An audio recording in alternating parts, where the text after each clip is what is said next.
Listening Colour. Hi everyone, welcome to Listening Colour with me, Rachel Walker-Mason. Back to a bit of Pink Floyd, due to popular demand. This one is one that I have actually sung, but I sang backing vocals for my friend's wedding, so I have absolutely no recollection of it or ever learnt the lyrics or anything. I just did oohs and ahs. So this is Comfortably Numb, which essentially is new to me because I don't remember anything about it. So here we go.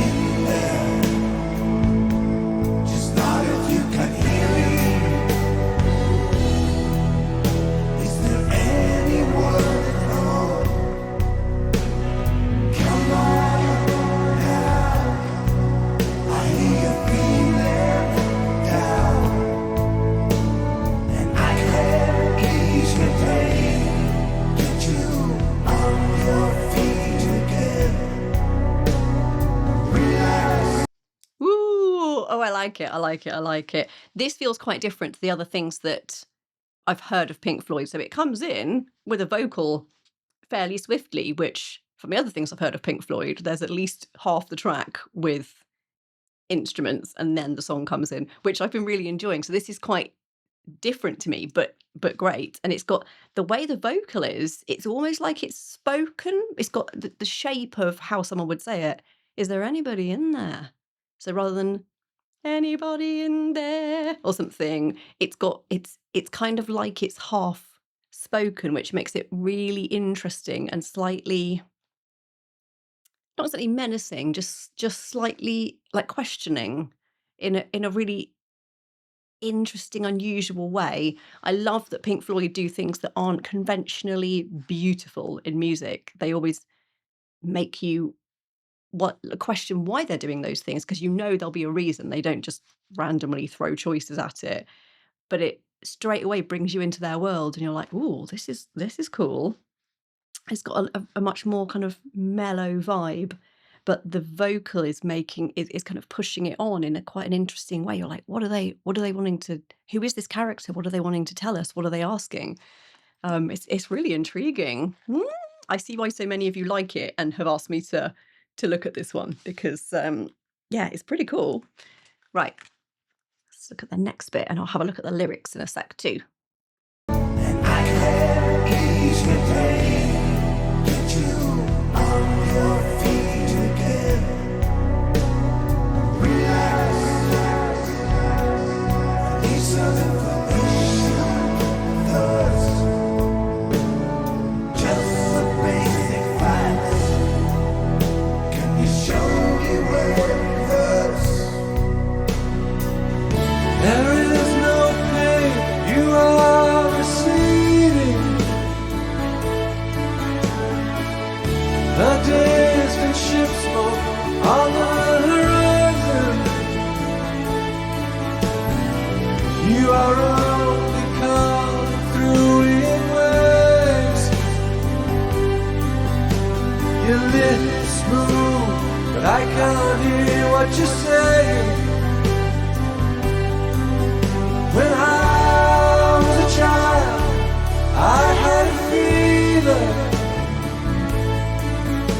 My hands felt just like two balloons. Now I've got that feeling once again. I can't explain, you will not understand. This is not how I am. Wow, oh my gosh, it's like, as soon as David Gilmour comes in with his, because I was like, where is he? This is a different kind of vocal because everybody else was singing and making not exactly a choral sound, but it was like a mix of voices really pulling back and it sounded really different. I was like, oh, this is different. And then David Gilmour comes in with that. He's got quite a piercing voice. It's very laid back, but it just cuts through. It's one of those perfect voices that just cuts through exactly the right amount. Like people often say that about Michael Jackson's voice. It would just lay into the track perfectly. It was just he was easy to vocally produce because his voice just sat exactly there. And David Gilmour's voice, I would argue, is similar in that they're totally different voices, but it just you're like, oh, there's the voice. It doesn't have to fight to be heard. It just is exactly the right frequency. It's just amazing. And the lyrics are so unusual. I kind of vaguely remember a couple of the lyrics now and thinking, these are weird. What's this about? As that beginning bit, I was like, is it about, like the afterlife? Hello, is there anybody in there? Just not if you can hear me. I was thinking, oh, is that like someone's in a coma and like the doctor or someone's trying to talk to them? Maybe, I don't know, because what does comfortably numb mean? Does that mean that we're quite happy to be numb? What is it that's numbed us? What's made us comfortable? Should we be uncomfortably numb? I don't know. It's really interesting. It's such an intriguing title. Like, why was that chosen? What's it about? And you lot are the absolute best. I adore you because you Pink Floyd fans give me the most enormous amounts of information. I'm so grateful because I've learned so much about this band because of you. And some of you ask, like, where have you been? Like, this album's been on the charts for like 1,000 weeks or something. And yeah, it's one of those things that sometimes people do miss out on a really famous band because it just wasn't like this was like I was born in 1980, so my parents' taste in music became my taste in music because that's what we listened to, and they just weren't particularly into Pink Floyd.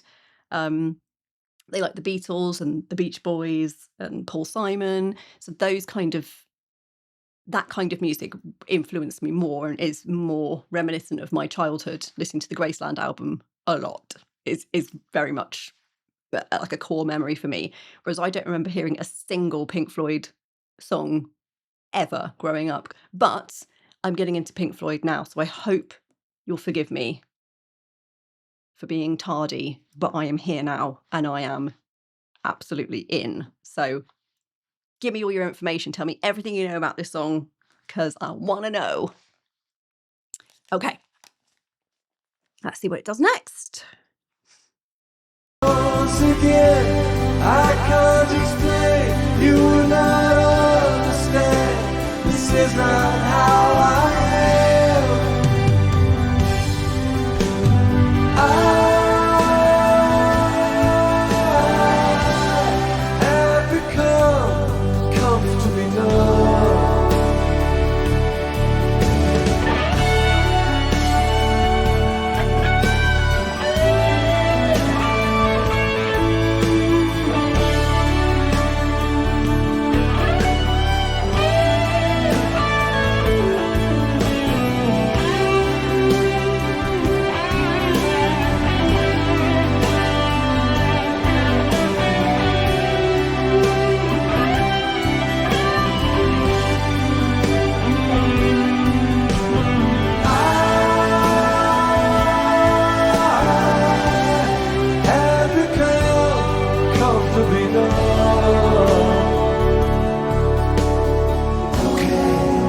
Oh my gosh. I look forward so much now to Dave Gilmour's solos.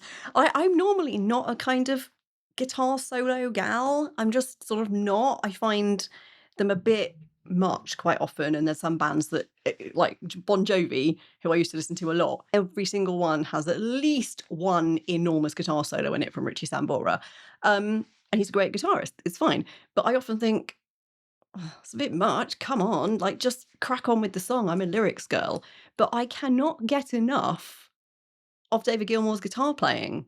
Like, and quite a few of you have said it is there's something about the way he plays that's different to other people, and it really is. And I can't put my finger on what it is, but it is like it's like a human voice that's like crying from within. And it's really special. And I was like, oh, I hope there's a guitar solo in this. And I never think that in anything. I am changed. This is your fault, you lot, getting me into Pink Floyd. I've become a different person. It's all your fault. Oh, it's gorgeous, and I love there's a beautiful thing they do with the bass line, and there's this little dun, da, ga, dun, that walks up, but bum, bum. It's so nice, and it's just slightly syncopated, but it's absolutely beautiful. It's making me feel something, and I don't really understand what the song's about yet, but it's having an effect on me. Right, let's crack on. Oh my god, I am loving this! Loving it. Okay. Have become comfortably numb.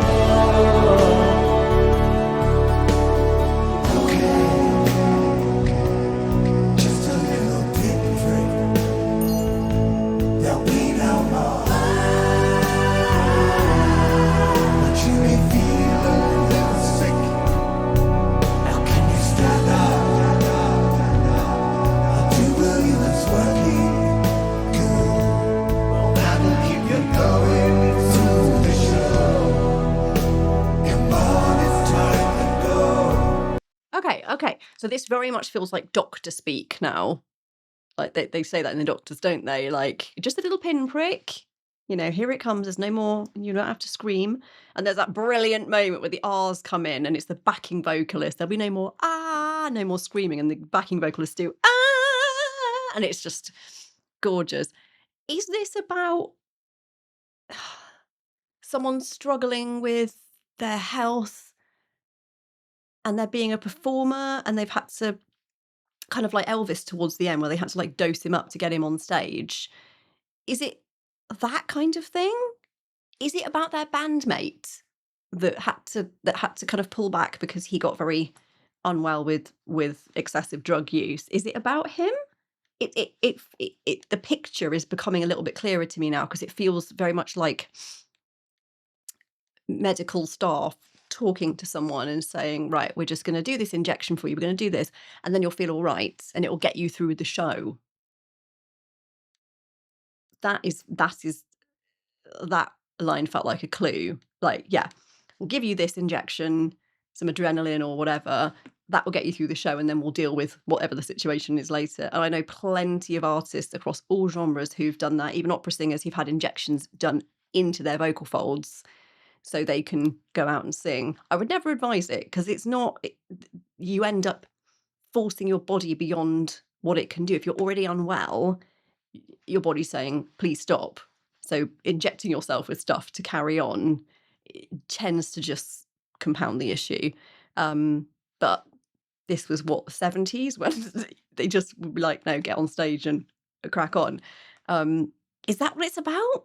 Have I figured it out? Or am I totally way off base? Tell me, because it's really intriguing. It's like watching a mini film. Love it. Right. Well, that'll keep you going through the show. Come on, it's time to go. There is no pain, you are receding. A distant ship smoke on the horizon. You are only coming through in waves. Your lips move, but I can't hear what you're saying. When I was a child, I caught a fleeting glimpse out of the corner of my eye. I turned to look, but it was gone. I cannot put my finger on it now. The child is grown, the leader's gone. Okay. So is the change of vocalist important in this? Because the rest of the band are doing the kind of what I assume is like the doctor talk. And then it goes into the next section, and David Gilmour always sings this bit, the I cannot hear you, you're only coming. Let me just look at the lyrics for that. There is no pain, you are receding. The distant ship smoke on the horizon, you're only coming through in waves. Then it's when I was a child, I caught a fleeting glimpse out of the corner of my eye. I turned to look, but it was gone. And it's like, what was it that he was seeing? What did he see? Was it a different world? Was it kind of, I don't know, the meaning of life? It's really interesting. And as a child, you just sort of go, oh, okay. Quite a matter of fact. And there are little things that I remember from my childhood that are kind of, that have like not exactly haunted me, but that I remember every now and again, little thoughts that I had when I was like 6 or something that I remember randomly now at 45 and think, wonder what that was about. Put my finger on it now. The child is grown, the leader's gone, and I have become comfortably numb.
I did not interrupt the guitar solo. It was really long, but I did not interrupt it. My husband was looking at me like, say something, love.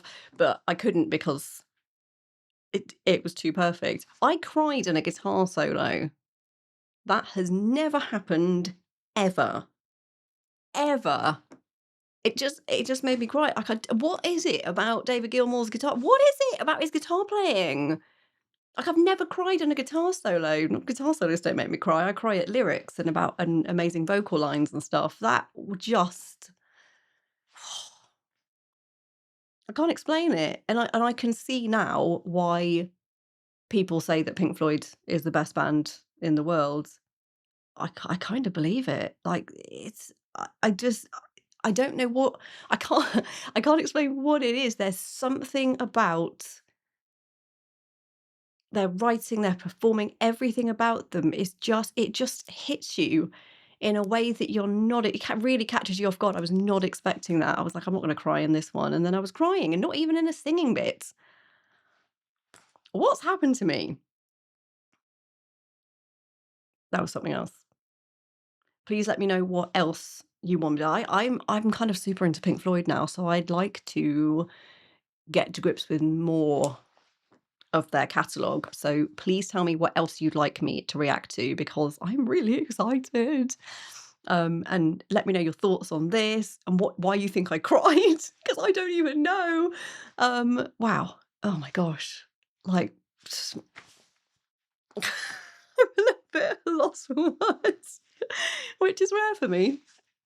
Colour-wise, this one is, it's really like turquoisey kind of colours. It's like a big sea of like turquoisey kind of stuff. And then the bit where the band are singing has got these kind of purpley, almost like ink drops dripping in. Like when you drip like watercolour into water, and it kind of goes like that when they're doing those kind of more spoken bits. And then David Gilmour comes in with his gorgeous voice, and it's this warm, kind of goldeny, as a child I had a fever. All those bits, just this warm, almost like buttercups kind of feeling. It reminds me of like summer as a child, and has that really warm feeling. And then the I am comfortably numb line with that long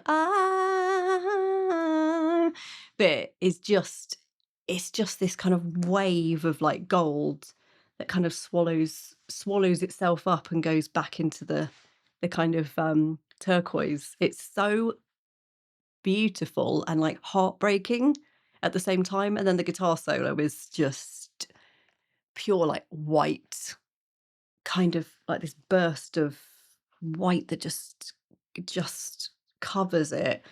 Oh,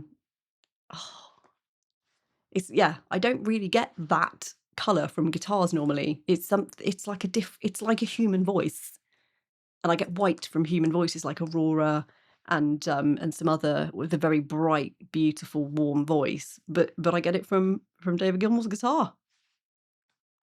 Working in the music industry is not well paid, so if you would like to support me, you can do so by buying me a coffee or a tea, and the link is here on my page. I want to thank everybody who's already done this. It is so kind, and you are making the most enormous difference to me and to my family, so thank you. Please remember to like, subscribe, share and comment. I want to hear all your thoughts on this, so please keep them coming, and remember to have a colourful day. Listen in colour.